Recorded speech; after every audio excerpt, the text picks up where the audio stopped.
नमस्कार प्रिय दर्शकों, आज के इस कार्यक्रम में हम चर्चा करने जा रहे हैं सिंह राशि वाले जातकों के लिए मार्च का महीना कैसा रहने वाला है। मार्च के महीने में क्या आपको अपने जीवन में विशेष देखने को मिलेगा और किन बातों का रखना होगा आपको ध्यान। आपका स्वास्थ्य, करियर, फाइनेंस, भाग्य, शिक्षा, यात्रा, दाम्पत्य जीवन और प्रेम संबंधों की गतिविधि किस प्रकार आपके सामने प्रदर्शित होने वाली है, यही विस्तृत जानकारी लेकर आपके सामने उपस्थित हुआ हूं। आइए जानते हैं सर्वप्रथम गतिविधि में स्वास्थ्य दृष्टिकोण आपका क्या संकेत दे रहा है। आपके लग्न के स्वामी होते हैं सूर्य महाराज, जो कि 16 मार्च तक सप्तम भाव में संचरण करेंगे और अपने ही घर को देखेंगे। 16 मार्च तक आपका स्वास्थ्य दृष्टिकोण बड़ा अच्छा रहने वाला है, किंतु जैसे ही सूर्य महाराज का मीन राशि अर्थात आपके लग्न अनुसार अष्टम भाव में संचरण होगा, यहां से आपको थोड़ा स्वास्थ्य का ध्यान रखना आवश्यक रहेगा। अन्यथा आप देखेंगे हाथ पैरों में दर्द होना, माइग्रेन जैसी स्थिति बनना, कार्यों में रुकावटों की वजह से थकान की स्थिति की अनुभूति करना, इस स्थितियों के योग आपको देखने को मिल सकते हैं। तो स्वास्थ्य का और खान पीन का ध्यान 16 मार्च के पश्चात आपको रखना आवश्यक रहेगा। बात करें यदि करियर दृष्टिकोण की स्थिति क्या संकेत दे रही है, तो आपके कर्म भाव के स्वामी होते हैं शुक्र महाराज, और शुक्र देव वर्तमान समय में आपकी कुंडली में अष्टम भाव में संचरण कर रहे हैं। 12 मार्च तक कर्म क्षेत्र की स्थितियों में आपको छोटे छोटे से ऑब्स्टेकल देखने को मिल सकते हैं। आपके कार्य एक्सपेक्टेशन के अकॉर्डिंग ना देखने को मिले, इस प्रकार की अवस्था देखने को मिल सकती है। किंतु जैसे ही 12 मार्च को आपके कर्म भाव के स्वामी भाग्य भाव में प्रवेश करेंगे, आप देखेंगे पिछले समय में और 1 मार्च से लेकर 12 मार्च की गतिविधियों में जो रुकावटें आपको देखने को मिली है, इनकी सबकी रिकवरी करते हुए पाए जाएंगे शुक्रदेव। तो 12 मार्च के पश्चात कर्म क्षेत्र करियर दृष्टिकोण से आपके लिए बेहद खास बना हुआ है। बात करें यदि फाइनेंस दृष्टिकोण की स्थिति क्या संकेत दे रही है, तो आपके धन भाव के स्वामी होते हैं बुध महाराज। अस्तगत अवस्था में बने हुए हैं, किंतु एक अच्छे भाव में बने हुए हैं। तो आपके धन संबंधित कार्यों के अंदर डिले जरूर हो सकता है, किंतु मार्च के महीने में कार्य रुकेंगे नहीं।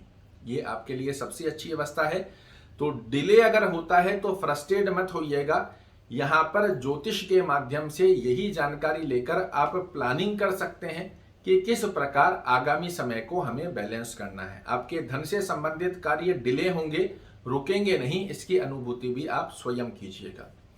बात करें यदि भाग्य दृष्टिकोण की स्थिति क्या संकेत देती है, तो भाग्य भाव के स्वामी मंगल महाराज अभी आपके कर्म भाव में बने हुए हैं। 13 मार्च को ये आपकी कुंडली में चले जाएंगे आपके एकादश भाव में। तो भाग्य से धन अर्जित करना, भाग्य से मनोरथों को पूर्ण करने का आशीर्वाद मंगल महाराज की कृपा से आपको मार्च महीने में मिलने वाला है। किंतु एक बात का और ध्यान रखिएगा, आपके भाग्य स्थान पर वर्तमान समय में राहु भी संचरण कर रहे हैं, और इस स्थिति के आधार पर भाग्य भरोसे आपको बहुत अधिक रहना नहीं चाहिए। आपके मनोरथ मंगल महाराज पूर्ण करेंगे, आपकी आय में वृद्धि करेंगे, ये ठीक है, किंतु पूर्णतया ध्यान रखिएगा मंगल महाराज सेनापति होते हैं। ये कर्म के पश्चात ही व्यक्ति को परिपूर्णता से लाभ देते हैं। तो अपनी कर्म के ऊपर फोकस बनाकर रखिएगा, भाग्य निश्चित रूप से आपका साथ देने वाला है। बात करें यदि शिक्षा दृष्टिकोण की स्थिति क्या संकेत दे रही है, तो आपके शिक्षा भाव के स्वामी देवगुरु बृहस्पति वर्तमान में अष्टम भाव में संचरण कर रहे हैं, और इस स्थिति के आधार पर कर्मेश भी अष्टम भाव में संचरण कर रहे हैं। जो भी हायर एजुकेशन को प्राप्त कर रहे हैं, कोई रिसर्च का कार्य कर रहे हैं, उनको ये 24 कैरेट का सोना बनाने जैसी गतिविधि बनाते हैं, यदि आप दृढ़ता से, एकाग्र चित्तता से और ईमानदारी से अपनी विद्या पर फोकस करते हैं। ऐसा कर देखो, आपको 24 कैरेट गोल्ड बनाकर ही देवगुरु बृहस्पति सांस लेते हैं। बहुत अच्छा समय है।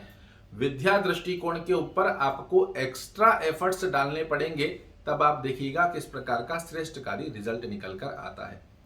यात्रा पर यदि हम चर्चा करते हैं, यात्रा दृष्टिकोण की स्थिति क्या संकेत दे रही है, तो मैं कहूंगा 16 मार्च के पश्चात आपके द्वारा की गई यात्राएं आपके लिए बेहद खास रहने वाली है, जो कि पूर्ण रूप से आपके मनोरथों को पूर्ण करे। 16 मार्च से पहले यदि आप टाल सकें तो यात्रा को टालिएगा। इसके पश्चात विशेष रूप से व्यापारिक यात्राएं आपको बेहद खास लाभ देंगी।